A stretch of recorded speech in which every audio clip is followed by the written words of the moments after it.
On this very podcast, you're going to find out how to make your goals, how to plan for 2025, and how to ensure that you make the very best out of 2025 and indeed this Yuletide season.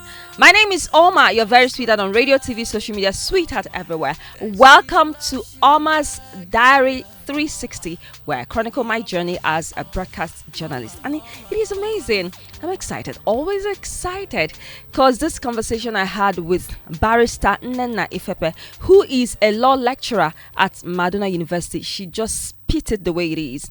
She spoke and touched on everything that concerns a teenager. Peradventure, you are a parent and you are into long distance relationship.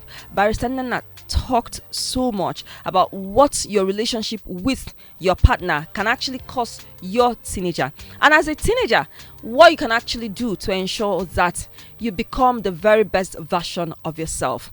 She also wrapped it up with saying that you don't need to allow what will have a better version of in the next time to stop your life or to stop your future. Amazing. Ensure you listen to it from the very beginning till the very end, and you're so going to enjoy it. And please do share it with others. Thank you so much for joining me.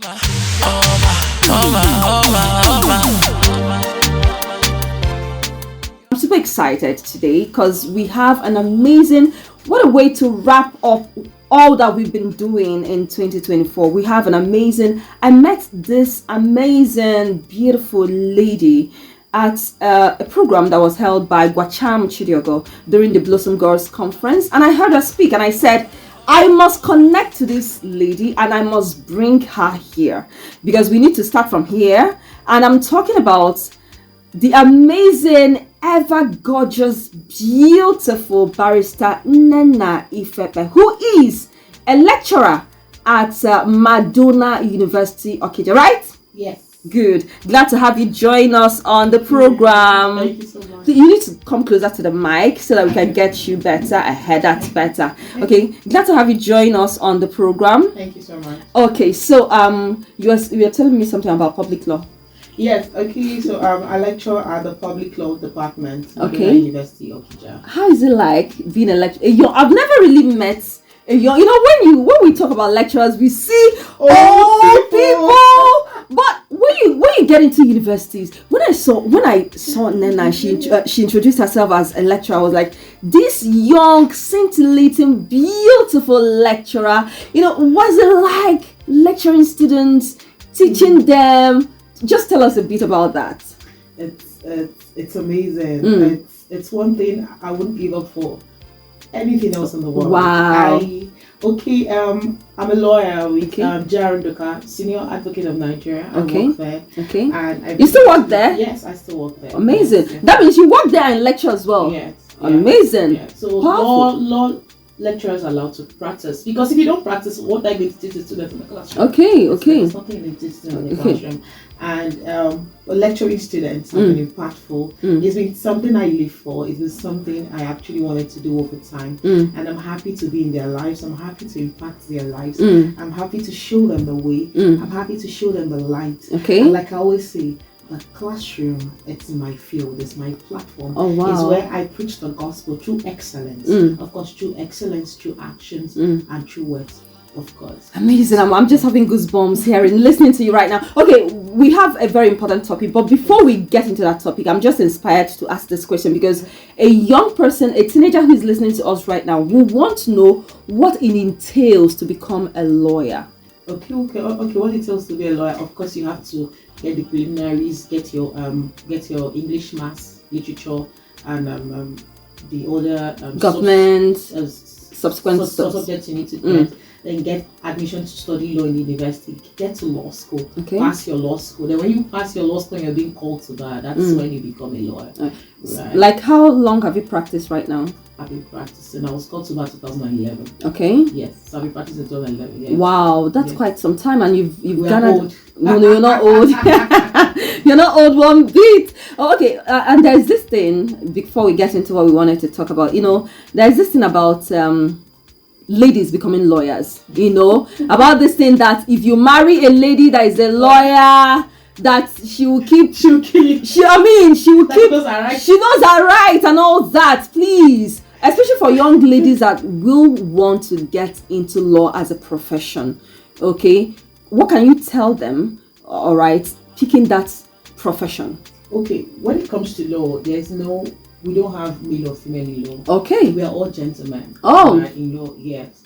So I think the thing is, when you're in court, there's no male or there's no female. So you're trying to talk to the judge, you're trying to pass your argument across and let the court agree with your side of the story. You get. So I think sometimes it makes you to be I wouldn't say proud, no. I would say proud. I think it makes you assertive. Okay. And it makes you stand up for yourself and it makes you stand up for your rights. But it's not a bad thing. But it's not a bad thing. It's not. I think it's being able to know where to cut the line. Okay. So if example, if you're marrying a girl who is in school, a girl who is 19, who can take care of herself, who doesn't have money to take care of her basics, and you're marrying a girl who has worked in a sector and can take care of her basics, the two girls don't see the world the same way. Yeah. Right. So I think the problem is that some people want to marry a doormat, someone who they would just talk to, and that is it. And let me say, I'm a Christian and I believe in submission. And when it comes to the home, the man is the lead, the man is the head. So as a woman, so even if you're a lawyer, no matter what you are, when you come back to the home, the man is the head. So it doesn't stop, your profession doesn't stop you. So at the office, you're whoever you are, when you come back to the house, you maintain your steez, right? But that's what we also say, like what we're talking about before this program, that Christian ladies should look well before leaping. So you don't just marry anyone. You don't just marry anyone. Amazing. You have to choose carefully. You have to choose a man who's submitted on authority. Yeah, amazing. Now let's get to what we want to talk about this evening.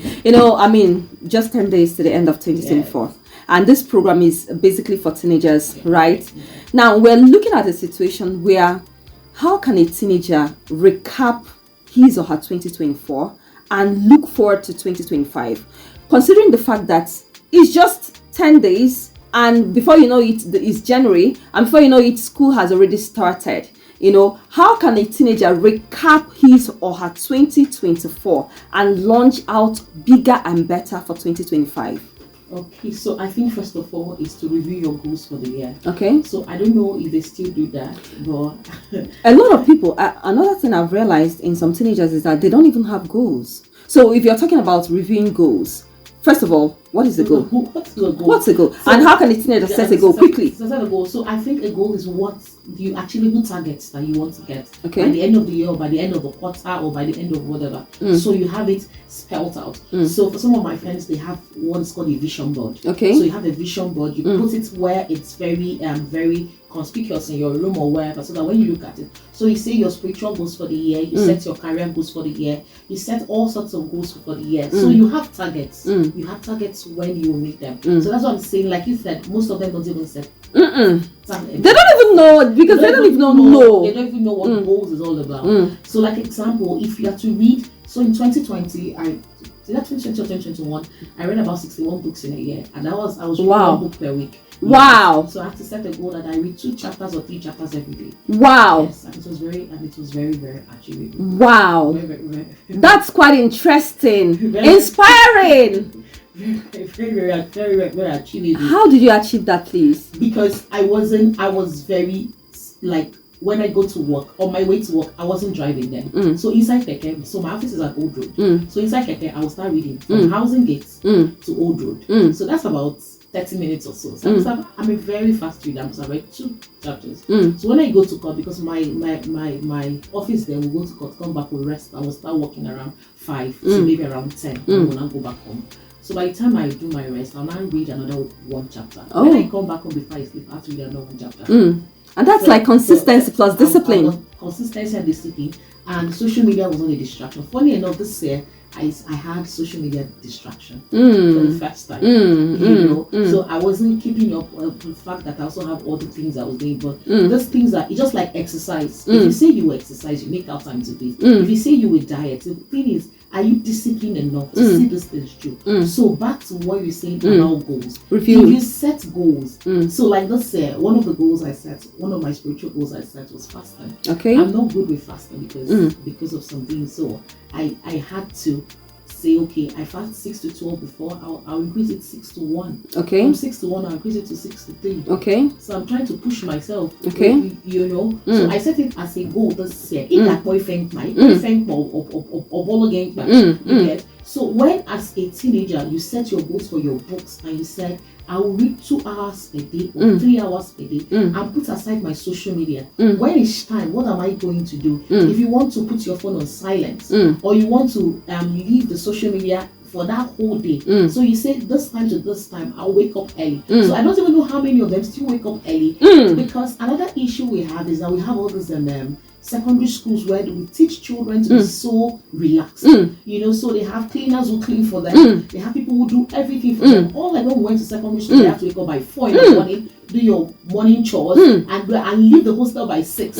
Right? So right now they do everything for them. So you won't believe that even in university, 7 o'clock class is a problem for a lot of them. You put 7 o'clock class and a student is telling you that it's too early. It's too like late. I'm telling you. I have friends who the audacity. I have lecturers who are in federal university and university. We're having the same issue everywhere. Wow. So these children are not even prepared enough. So because if you wake up early, waking up early has something it does to you. You know, you prepare your day. Please, can you just tell us? I'll keep interrupting you because you're saying you're spewing facts. Can you just tell us? You just said waking up early has something it does for you. To a teenager that's listening to us right now may not actually know that waking up early does something to them. Please, can you just enumerate some of these things it does? So it helps you prepare your day ahead of time. Okay. So till date, I wake up by 4. Wow. Yes. So like every day? Yes. It doesn't make you weak during the day? No. So I belong to a group called Pray Moment Cycle, and we pray from 4:30 to 5 every day. Wow. Monday to Fridays. So wow. As leaders of the prayer group, you have to be on by 4:15 because there's worship session 4:15 to 4:30. Wow. We pray 4:30 to 5. So I'm telling you, women who are high flyers in their career. Wow. So I'm giving you an example of Ayo Mario Ase of Arise TV. Yeah. So you know how busy she is. Yeah. And she's on the call. Wow. And there are other people also who are high flyers in their industry and wow. they're also awake. So what it does for you, so I leave my house by 6 o'clock because of traffic.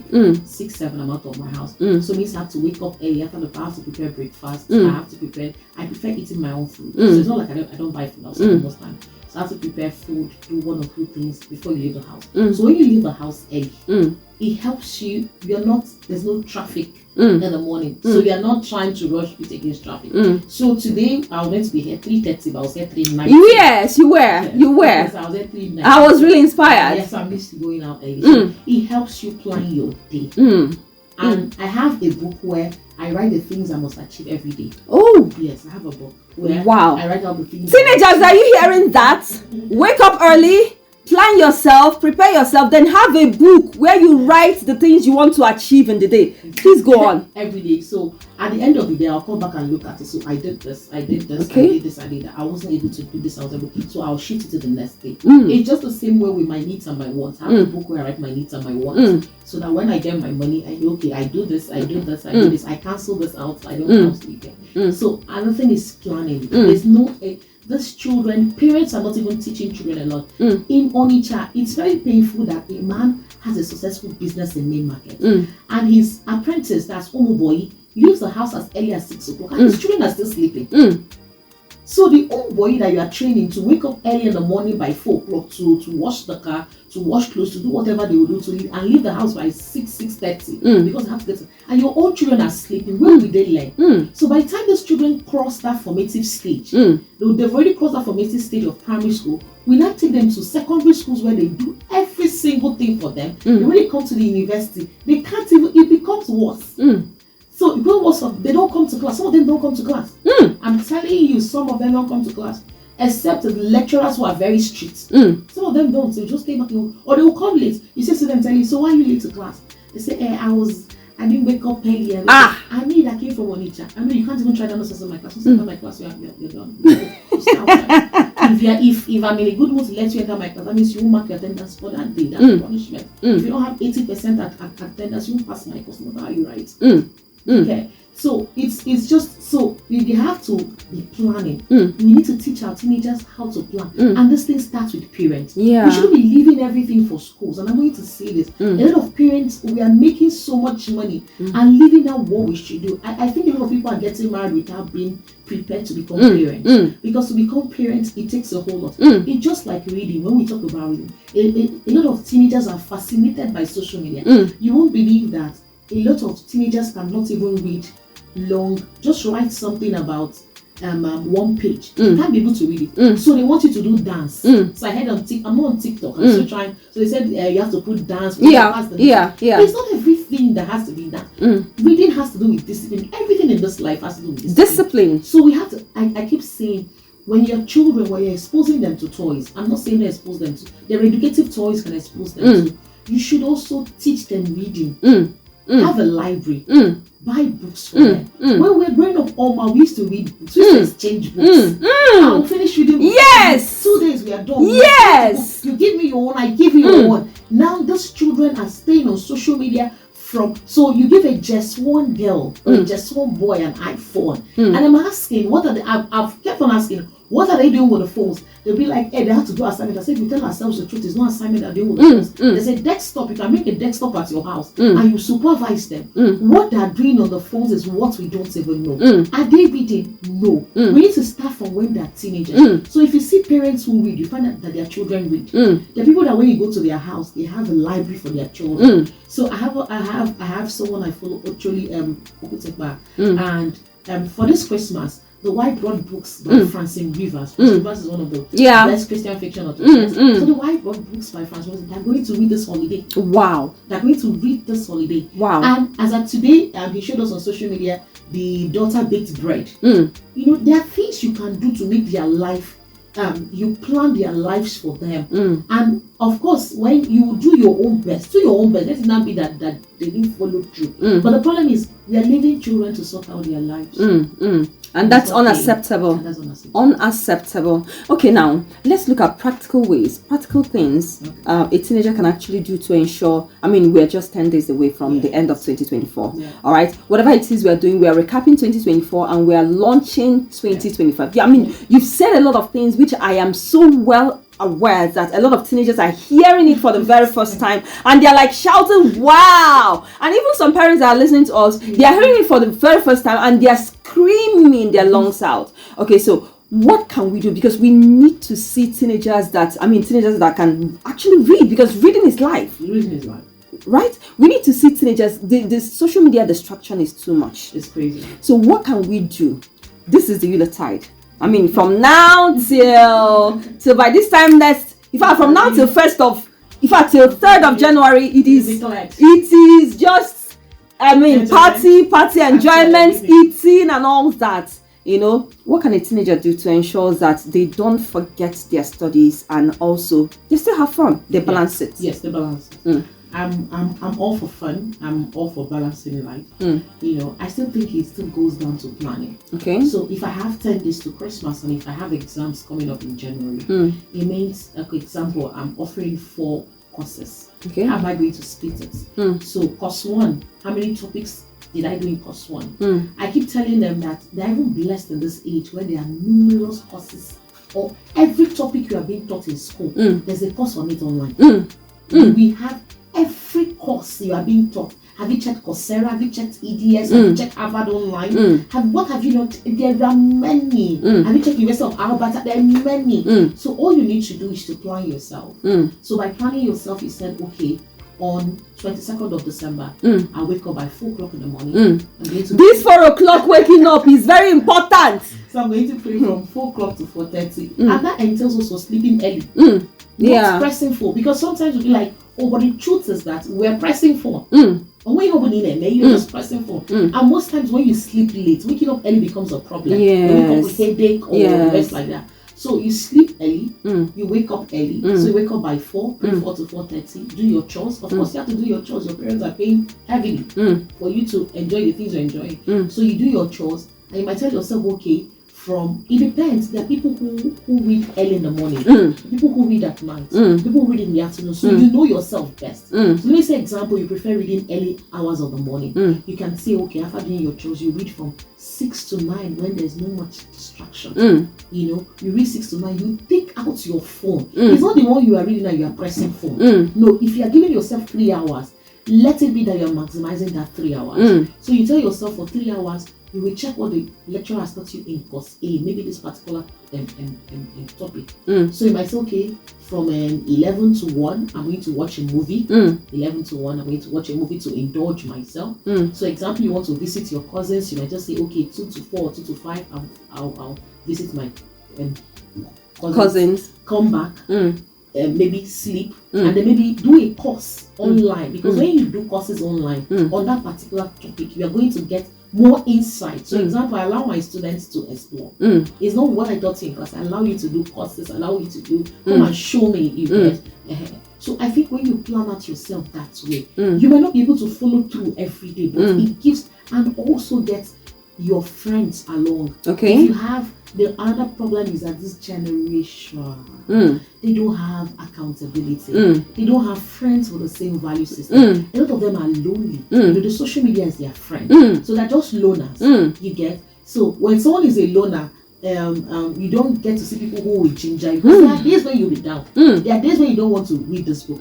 But if I'm reading with you, Oma, and you're my reading partner, we have to read 6 to 9. Yeah. That morning I wake up, I say, Oma, 6 to 9, we are reading. You might not want to be in the mood, but because I've already called you and we splitted topics, so you know you have to bring in your own. You get. So I think they have to get accountability partners amongst themselves, and also form a group amongst themselves, and say, okay, the same way we stay in WhatsApp groups to say nonsense. I used to tell them to say nonsense. It's the same way you also form and say, okay, this is our WhatsApp group for reading. So this is what it is. Okay, you can also do it in the same way that people come together and share the topics amongst yourself. Okay. So you read this one, you read this, you read this, you read this. So today we are saying on the 25th on 27th of December example, 6 to 9 you take us on this. This to this you take us on this. This to this we'll go on break for 3 hours. Go and sleep, go and do whatever you want to do. We'll come back again. So so it's just planning. In that way they will not forget everything they've taught, right? Yes, in that way they won't forget it. And you can see that I also gave room for movies, visiting and seeing friends. So you just have to make your 24 hours count. Okay, so now let's look at, as they've recapped 2024, moving into 2025, what should, even as this Yuletide we are all celebrating, what should a teenager bear in mind as we all welcome 2025? Okay, I think they should bear in mind that the generation have one thing I call short-lived excitement. They want it for now. They don't think about tomorrow. You have to know that for most universities are starting exams in January. For the private universities, so bear in mind that the enjoyment we are doing today, there will always be countless Christmases to come. We just entered January 2024, which day? And now we're in December. We're in December 2024. So there will be numerous Christmas in the future. So you don't mortgage your future because you're enjoying, you are doing enjoyment, and you forget that you have to read. Like I tell my students who are in final year, I say this is the best time for you to write your project. By the time you come back, you're writing an exam. By the time you know what's happening, you're graduating, you're rushing to write your project. But if you start on time, so they need to bear in mind that there will be numerous Christmas in the future, so that you don't mortgage your future today because of this particular 2024 Christmas, when you have about 50 Christmases or 60 or 70 Christmases in the future. We're talking to teenagers, right? Yes. Now let's look at a bit, like 1 minute. Can you just recap on relationships? This time is one time that a lot of teenagers get into unwholesome relationships. They just want to belong. They just want to feel among. They want to be the happening babes, the happening guys in town. So what do you have to say to them, especially this time around? I tell my kids, so I call my students, my kids and the young people I work with. I call them my kids. I said, during our time, I can remember BlackBerry, Bold, Bold 2, Bold 3, Bold 4. I can remember Samsung Flipper. I can remember Mercedes 230. I can remember when this federal housing was like forest. Mm. When you go to places like Lagos, you won't believe some places. You get. But today, where is Bold 1? Where is Bold 2? Where is to go? Where's Where's all those things? In our generation, who would have believed that you can stay in the comfort of your room and download a movie? Because we're going to the movie clubs to get movies. I remember those TVs that were very big. You close it and the rest. I remember those days, if your parents don't allow you to watch TV, you go to your neighbor's house. But right now, you can get everything accessible. And I tell them, you see, for every single thing in this world, you don't need to kill yourself for them. My father always say, "Me forward and go." And I always use that as an example. My dad will always say, all you need to do is to keep your hands clean. My father and my mother will always say, keep your hands clean, work hard. And a time will come when you have these things. I tell them, the Mercedes you are killing yourself to drive in places like Dubai, that Mercedes is used for taxi. Oh.